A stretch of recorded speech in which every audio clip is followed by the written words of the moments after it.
So we're about to get started on another session. This is the 12th day out of 21 days, April 12th, 2022. Now, for some reason, when it comes to Mondays, it seems like it's being a break day because your boy needed a rest yesterday. The body was not feeling 100% for some reason. I don't know if I needed more sleep. I don't know what it was, but I needed to rest, recoup, and be in position for today. Today's Tuesday, so be in position for today. On the 12th day out of 21 days, we got 9 more days to go after this one. Very excited. I feel rested now. So we're about to do 20 reps everything. Shahrazad Ali will be playing in the background. Another disclaimer, look out for any type of triggers where it may concern your relationship. It may concern your tradition or culture of living. If it doesn't pertain to you, please hold from going on a rant if it's not pertaining to you. But if it does pertain to you, give your feedback. You know, let's be able to discuss these tough topics. You know, if it's something that you want to discuss, let's see how can we be able to understand different perspectives. This is just another disclaimer, or just want to just say, if you're a woman that just hate men, you know, just, hey, that's your opinion. You hate men, you want to live single or be lonely, all those other words, feel free.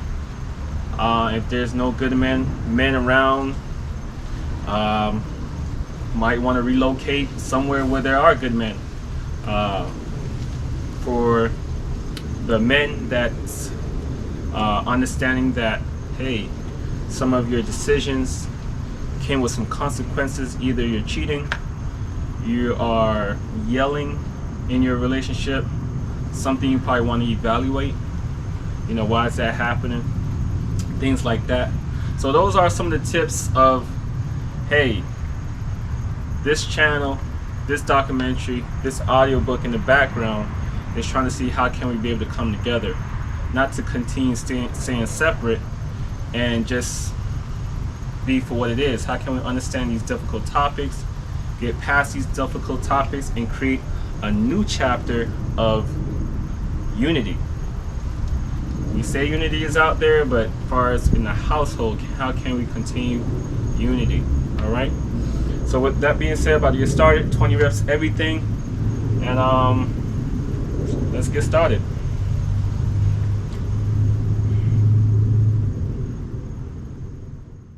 Tired. Divorce.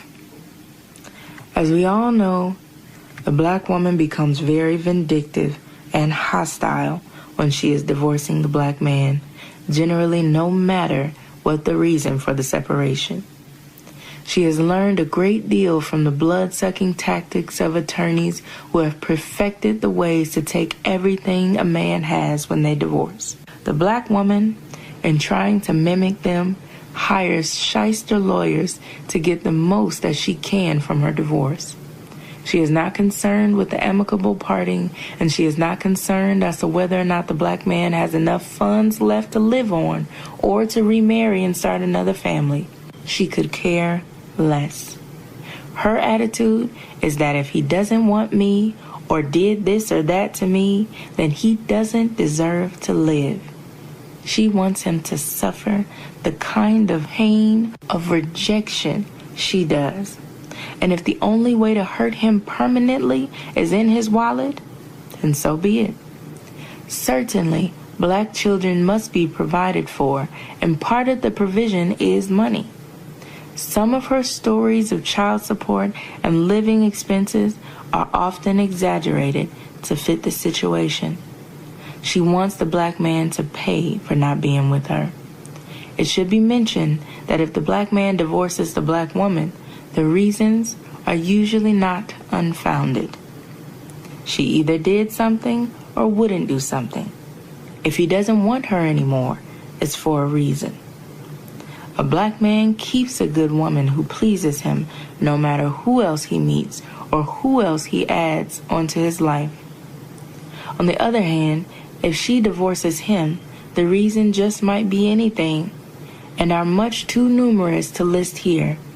Any petty or long-range grievance is used to end what she believes is an unhappy union, while reasons of insanity, extreme jealousy, batterment, drug or alcohol abuse are considered justifiable. There are many other ones, mostly based on her unwillingness to submit to the man as the head.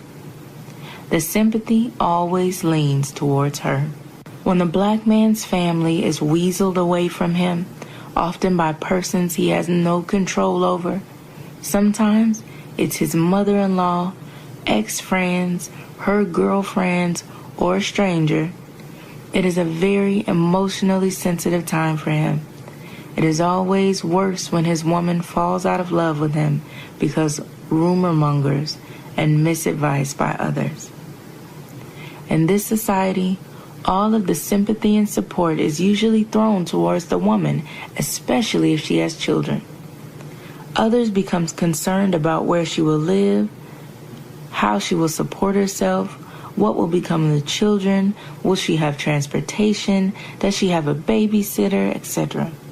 These are all questions considered by well-wishers or bystanders. Little concern is felt for the black man when he becomes ousted from a love and or marriage relationship. It is falsely assumed that he will be able to instantly adjust and fit in easily elsewhere. This consensus of opinion is formed because most onlookers believe that since the man does not have the responsibility of children, that he can keep on stepping and not miss a beat. This is not true. It is just as harrowing an experience for the black man to have to readjust and reorganize his life as it is for the black woman. He, too, has to first formulate and situate an entirely new daily lifestyle that excludes his former mate and possibly their children. His tears and frustration must be shown only in private, absolute privacy, when only he is present. It is not definitely known exactly what the effect of displacement is on a black man after he accepts the responsibility of being a husband and father. When this is snatched from him, he shares the same outrage, the same pain, and the same confusion as the black woman. His separation is not different just because he does not have children. He is still faced with the question of what to do with himself and who can he be with while on the rebound. The black woman starts out disbelieving in the black man, so for her, a failed marriage or relationship is expected. Therefore, when it surfaces, she may congratulate herself on the fact that she knew all along that it wouldn't work. The black man who believes in the possibility of having a good woman and a good home is shattered when he must face the inevitable end of a relationship, especially one wherein he has invested time and trust. Additionally, he is often thudded with the collapse of his rights as a full-time father. His pain on being disconnected from his children is heart-wrenching and unbearable, but he has to shake it off and go on. This is what is expected of him, and he has erroneously grown to expect it from himself. Try as he may, there are a few cases where the father is awarded the custody of his children, and usually the court fight is a long and dirty one, plus it's expensive. He has to theoretically give up his children and hope that his ex-mate will keep his memory and presence alive, and that she will be very careful in choosing another man so as to protect his children. If there are girl children, it is extremely difficult for him to maintain an attachment because girl children historically take the side of the mother. Boy children, while more attracted to the father as a guardian, are generally forced by the mother and the extended family members to remain with the mother also. Many a black father has to watch his son crumble emotionally when he is raised solely by the mother. Often the children are caught in a tug-of-war between the parents who are both vying for the child's allegiance. Breaking up is a terrible ordeal for all parties involved, even if the partners both agree that the relationship is over. The black woman must understand that her pain is no different from the black man's, and that he hurts just as deeply when the love has faded. Chapter 4. The Wedding, the Beginning. Who can forget the beginning? That wonderful startup time referred to as the courtship and going together. This is the period when the black woman is the most cooperative and malleable. It's that wonderful and glorious state when tender loving attraction is at its peak. During this time, the black man and the black woman cannot stay apart. It is too painful to be away from each other for an extended period of time. Every touch is magic, every glance ecstasy, and the delicious exploration of sex is brand new. Spine-tingling excitement, overwhelming enjoyment. How could it ever end? The fondling, the anticipation, the perpetuating desire of new love. The black woman stares into the admiring eyes of the black man and reflects his loving gaze with worshiping innocence. Her eyes give the temporary and false promise that she will always remain in submission and feel lucky to have her man's love. She is agreeable, complimentary, affectionate, and giving. Nothing is too good for her man during this period. Life and love are sterling pure. Magnetic attraction is in force, and neither side is able to withstand the pull because they created it. More lies are told during this stage than will ever be told again. The black woman spares no expense or energy to convince the black man that she is the mate for him. Naturally, he believes her because he wants to. She makes him feel like a king. She is alluring and soothing. During a lengthy courtship, she is available and willing to try anything the black man suggests. She is thoughtful in sending him cards or little love notes, taking time to do special little favors for him, his favorite meal, his favorite color, his favorite treatment, expressed using her favorite plot. Her flexible and happy behavior turns out to be a gross misrepresentation of how she really is. After the point when she feels confident she has the man, she starts to take a kind of inventory. She memorized and cataloged all of her man's little idiosyncrasies that she plans to change.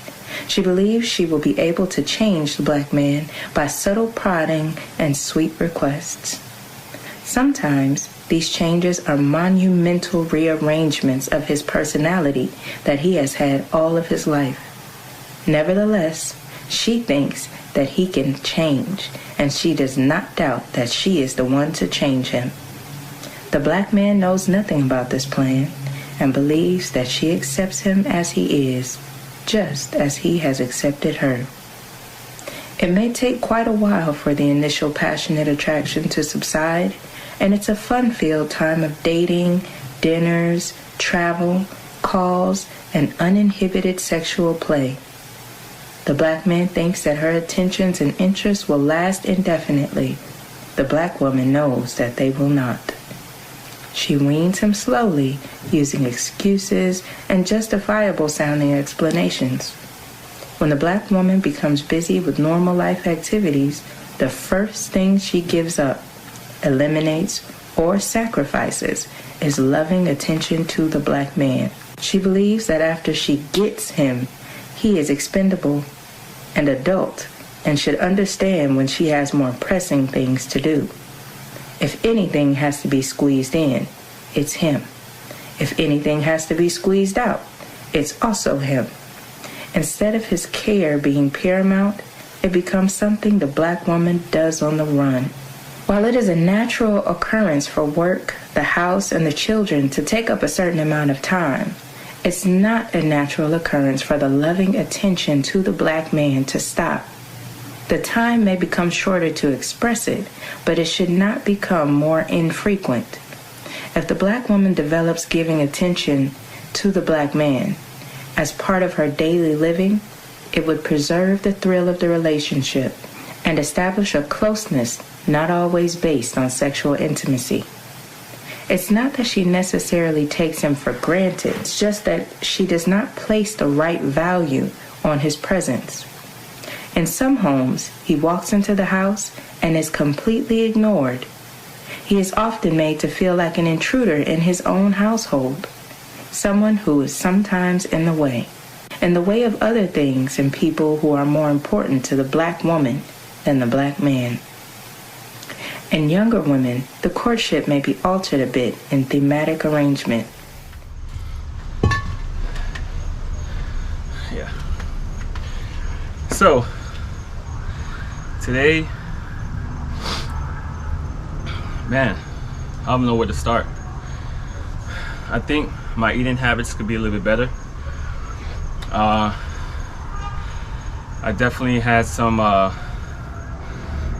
pie of cheese pizza yesterday and another one today, and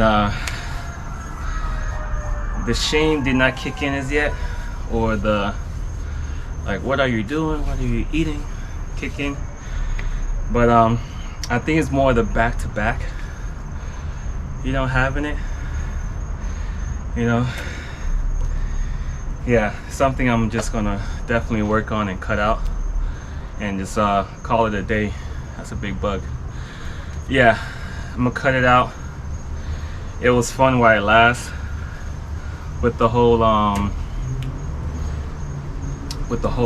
eating the cheese pizza. But besides that, I'm glad I got through the exercise. It is what it is. Top of day 12. Did not hit the 12-minute mark. Today was a walk and jog, so it was between the 15-16 minute mark. No worries on that.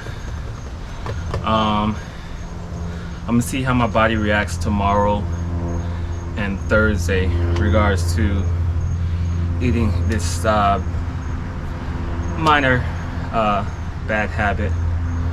So besides that, hope you guys are working out.